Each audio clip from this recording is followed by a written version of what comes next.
Merci, bonjour. Je crois que c'est la deuxième ou la troisième fois que je viens ici, peut-être parmi le public, parmi les étudiants, il y en a quelques-uns que j'ai déjà rencontrés. Je voudrais quand même dire quelques mots en introduction parce que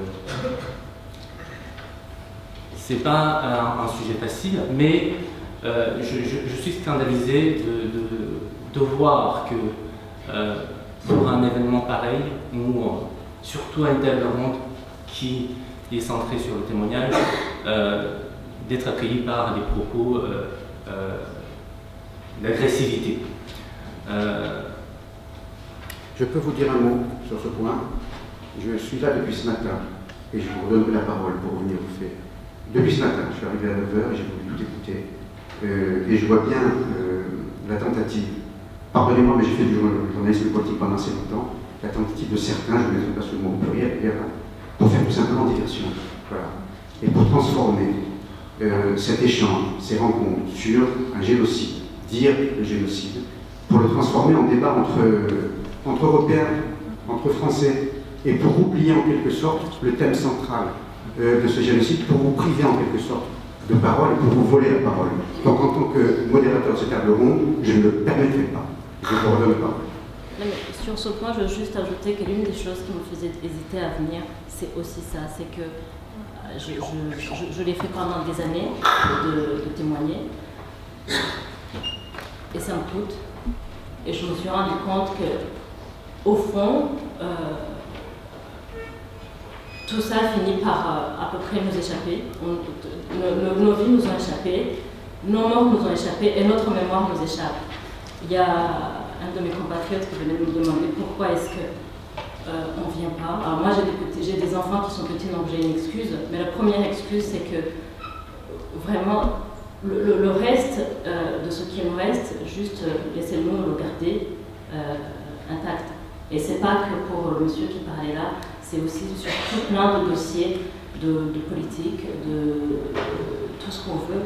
Moi, ma mère, elle n'était pas politicienne, mon petit frère n'était pas politicien, ma soeur n'est pas politicienne. Tout ce que j'ai vu, j'étais dans un orphelinat, on était 1 millier d'enfants. On avait des enfants qui avaient des cicatrices et qui n'osaient pas dire qu'ils avaient eu des coups de machette, qu'on leur avait tiré dessus parce qu'ils craignaient encore pour leur vie. Juste ça, vous pouvez nous laisser. Enfin, moi, c'est pour ça que je ne témoigne plus. Je continue quand même à le faire pour la mémoire des miens et pour que je ne sois pas restée pour rien. Mais s'il vous plaît, respectez-les. Ils en valent la peine.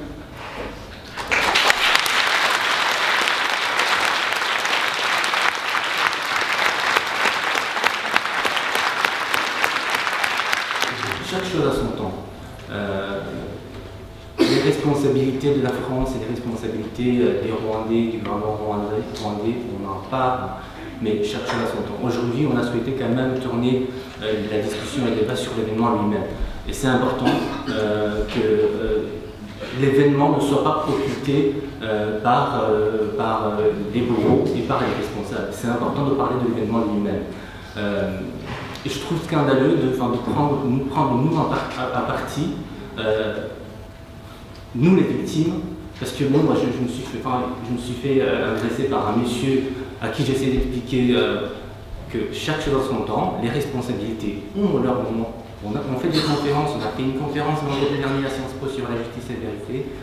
Il y a eu des moments, et il y en aura pour parler de ça, mais je vous en prie, quand il s'agit de moments comme ça, respectez, parce que, comme Annick vient de le dire, on prend beaucoup sur nous, on donne beaucoup de nos personnes pour partager notre vécu avec eux. Alors, je vais témoigner, je vais partager avec vous mon parcours. J'aime pas du tout ce moment, mais je me suis juré de le faire depuis que, quand je suis arrivé en France, je suis tombé, le premier livre sur Rwanda que j'ai lu, c'est un livre négationniste. Et depuis ce jour-là, j'ai décidé de plus me taire, de dire ce qui a été au Rwanda.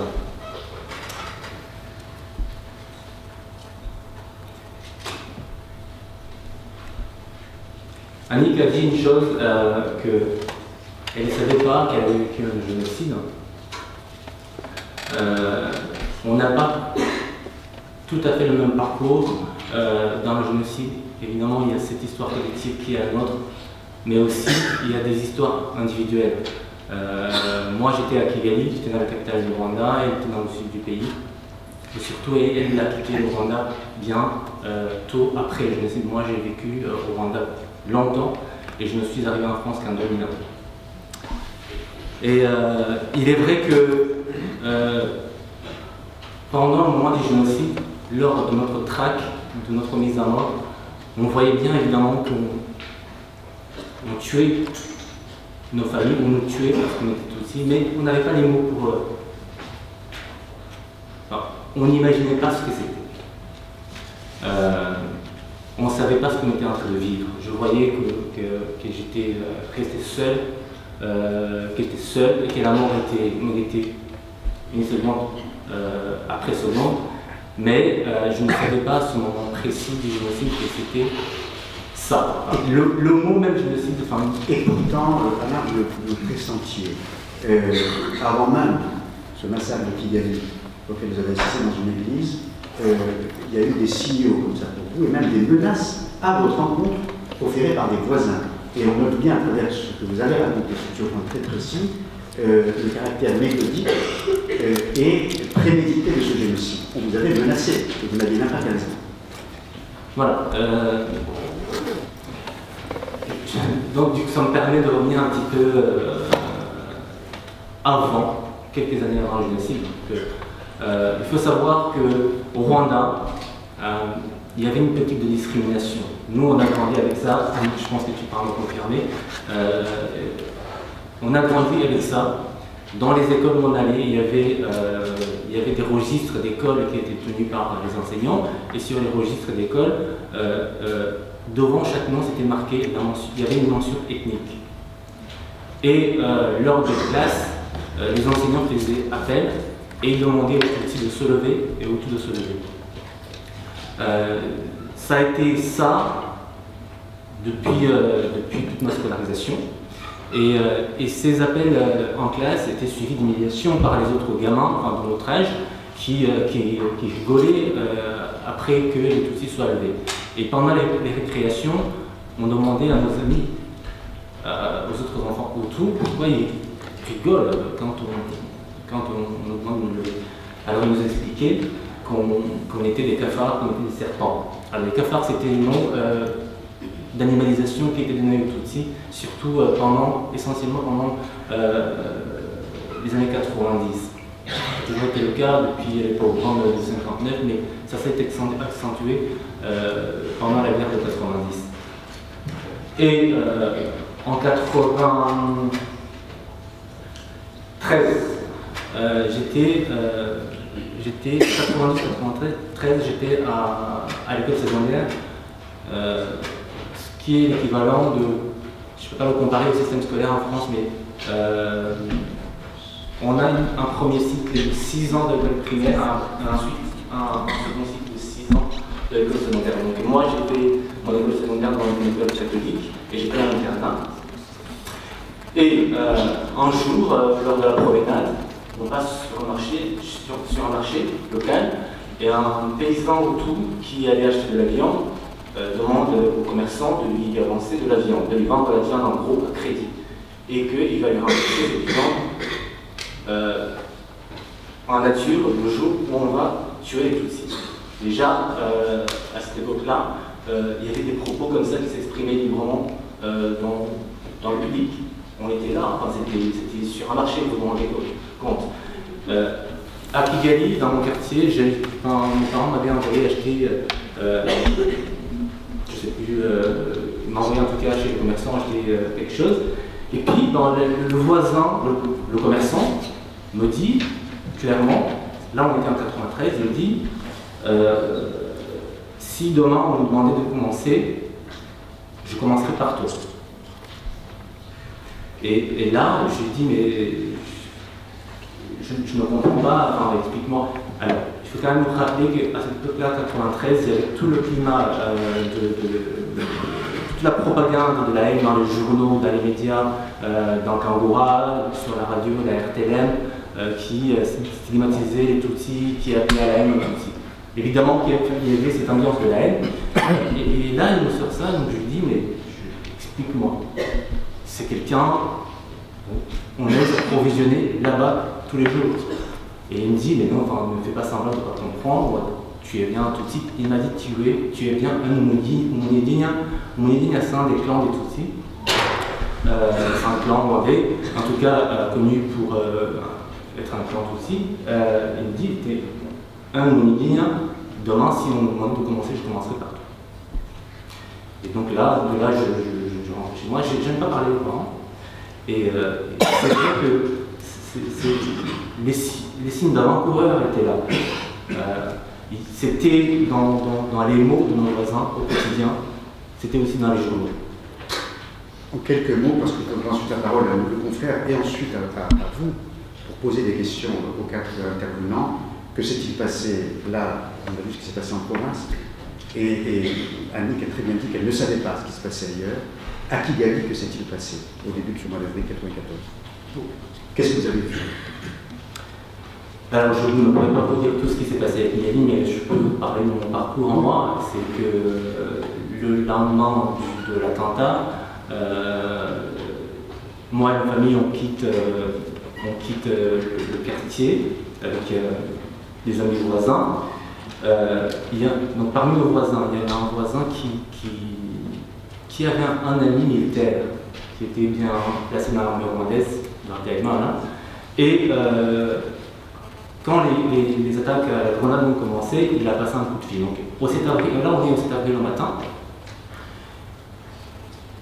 Et il avait envoyé quelqu'un pour nous chercher, pour les rejoindre chez eux, en disant, bon, bah, ensemble, on va peut-être résister, et si son ami arrivait à l'aider, à le protéger, ben on sera tous protégés.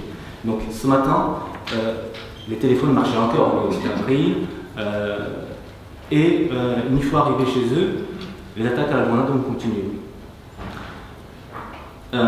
Quelques minutes plus tard,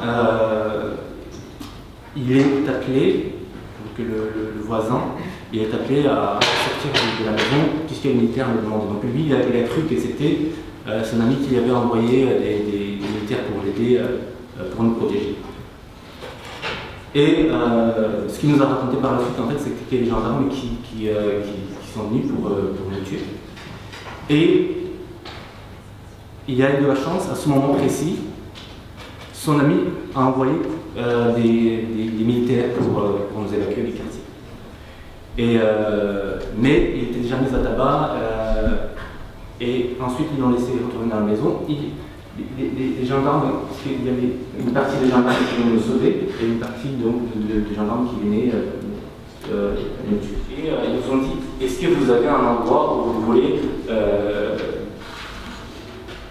qu'on vous amène? Tout de suite, on a pensé à une amie qui habitait à Mirambeau, et on a dit, bon voilà, on nous et tout le long, pendant tout le trajet qu'on a fait, donc la camionnette elle ne pouvait pas rouler parce que les voisins se relayaient, il y avait la caméra publique qui disait c'est elle qui passe, ne les laissez pas passer, les autres continuer, jusque ça a duré pendant 2 km je crois, et à partir de 2 km la camionnette a pu rouler pour arriver chez cette amie. Arrivé là-bas, et nous a dit clairement, donc notre ami a pris sur les outils. Il nous a dit, vous ne vous rendez pas compte parce que je suis la première personne qui disait ici, donc c'est pas la peine de venir ici, aller ailleurs, parce qu'ils vont devenir ambitieuses. Et parmi nous, je ne sais plus, il y a quelqu'un qui a dit, on n'est pas très loin d'un couvent. C'était une école, mais en même temps une congrégation des frères jésuites. Il a dit, vous pouvez nous amener dans cette école-là. Et donc on s'est dans cette école-là, on est arrivé là-bas, les portails étaient fermés, et du coup on a dû passer par-dessus la clôture. Et en fait, pendant tout le trajet de chez nous à cette école-là, j'étais devenu inerte. Parce que de voir nos voisins qui voulaient nous lyncher, nous brûler vifs, j'étais plus moi-même. Et à l'arrivée de la clôture de cette école-là, et là j'ai ressenti le cœur me battre très fort. Très fort. Avant cet instant-là, j'avais eu autant de peur. Et